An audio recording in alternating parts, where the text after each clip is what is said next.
Pisowanan Agung. Matahari belum tinggi ketika sepasang pengantin baru itu menghadap Adipati Tuban. Kedatangan mereka adalah untuk melaporkan perihal keris Kiai Layon. Dengan hati-hati Raden Kuning menyampaikan pertemuannya dengan si tua buta agam. Ia juga menyampaikan bahwa saat ini Kiai Layon menghilang. Hanya ada dua pilihan yang disarankan oleh beliau. Pertama, saya diminta memusnahkan Kiai Layon, dan yang kedua menyerahkan kepada Keraton Tuban, yang mulia. Awalnya saya memilih mendapat murkan yang mulia dengan memusnahkan keris bertuah itu, tetapi tiba-tiba ia hilang dari balik pinggang saya.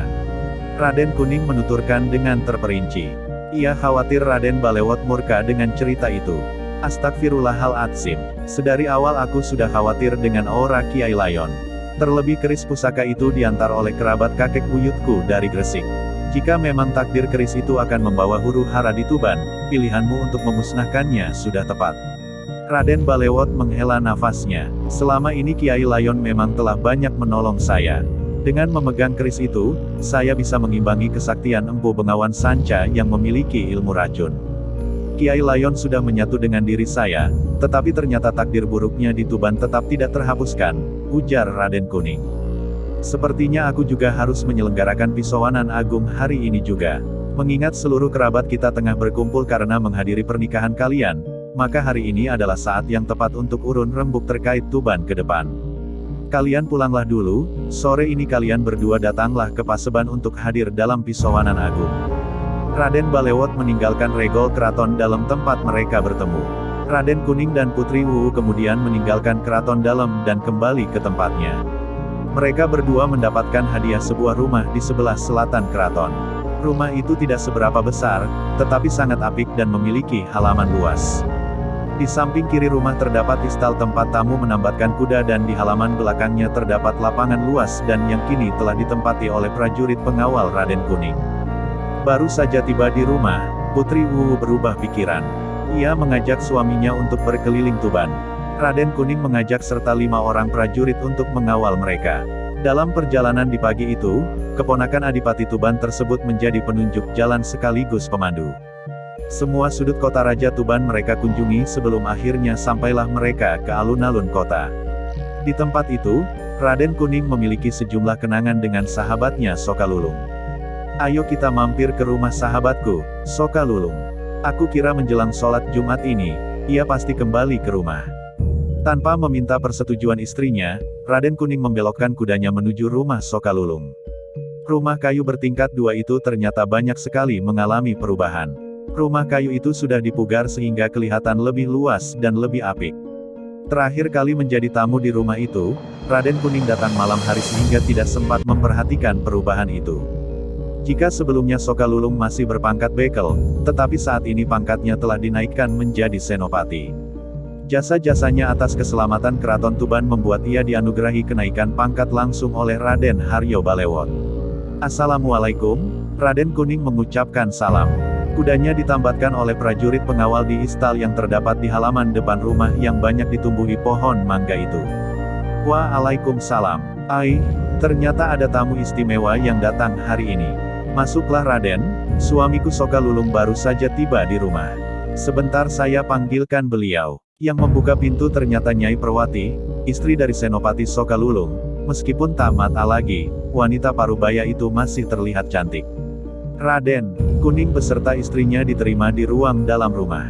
Tak lama berselang, Soka Lulung muncul dari peraduan dengan menggunakan sarung. Di kepalanya bertengger kopiah berwarna hitam. Ia sepertinya telah bersiap untuk menuju Masjid Agung yang berada tak jauh dari alun-alun kota. Nah, kebetulan sekali. Ayo bergegaslah Raden Kuning, kita menunaikan sholat Jumat di Masjid Agung. Nyai, tolong ambilkan kopiah dan sarung untuk Raden Kuning. Kedua sahabat itu selanjutnya berjalan kaki menuju Masjid Agung. Sementara suaminya pergi sholat, Putri Wuwu ditemani Nyai Perwati di ruang tamu. Dalam perjalanan pulang dari Masjid Agung menuju rumah Soka Lulung, Raden Kuning menceritakan perihal kedatangan tua buta agam. Soka Lulung yang mengenal baik kakek sakti segala tahu itu mendengarkan dengan seksama. Ai, jadi Pisowanan Agung yang akan dilaksanakan sore ini ada hubungannya dengan ceritamu, Raden. Lalu kemanakah raibnya keris Kiai Layon? Jika engkau yang sakti saja tidak dapat merasakan perginya Kiai Layon, bagaimana aku yang berkepandaian rendah ini dapat memberikan saran? Soka Lulung menggelengkan kepalanya. Obrolan keduanya kemudian dilanjutkan di sebuah saung yang terdapat di belakang rumah.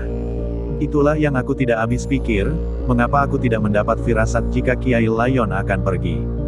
Mungkin karena tak sepakat dengan keputusanku yang akan memusnahkannya. Apakah Paduka Agam tidak menyampaikan petunjuk terkait hal itu? Tanya Soka Lulung. Tidak sama sekali, ia hanya memberiku dua pilihan sebagaimana yang telah aku ceritakan tadi. Obrolan mereka tentang keris Kiai Layon terhenti ketika Raden Kuning menyampaikan bahwa takdir Kiai Layon berada di pusaran konflik Singgasana Tuban.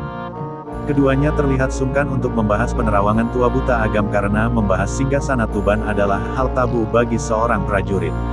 Obrolan dua sahabat lama itu kemudian berlangsung santai. Raden Kuning menceritakan beberapa peristiwa yang dialaminya ketika berada di Palembang. Termasuk saat ia terluka parah karena bertanding dengan Empu Bengawan Sanca yang ketika itu masih bernama Aradia Jupat. Ayo, Kakang, kita pamit pulang. Sebentar lagi waktu sholat Asyar, kita harus sudah berada di rumah karena sore ini akan ada Pisowanan Agung. Putri Wuwu tiba datang ke saung belakang rumah dan menyela pembicaraan mereka.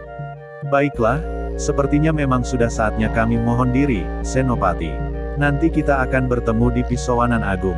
Raden Kuning menjura hormat kemudian memeluk sahabatnya Soka Lulung.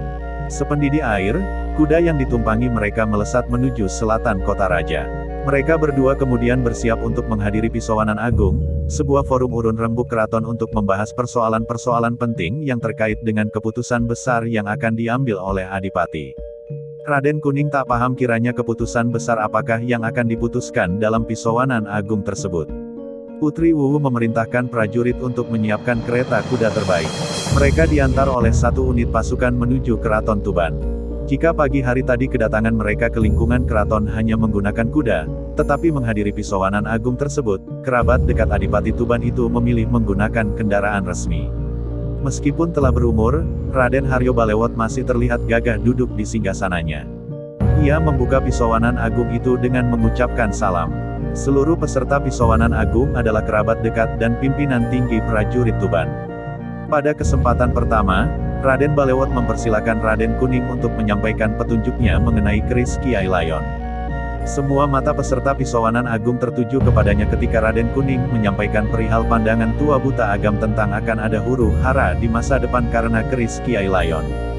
Peserta Pisowanan Agung bahkan bergumam riuh ketika mengetahui keris sakti itu telah raib tak tentu rimbanya saat ini. Mohon maaf yang mulia, malam tadi aku bermimpi memegang Kiai Layon, dan tiba saat terbangun, Kiai Layon telah berada di dalam genggamanku, seru Pangeran Sekar Tanjung.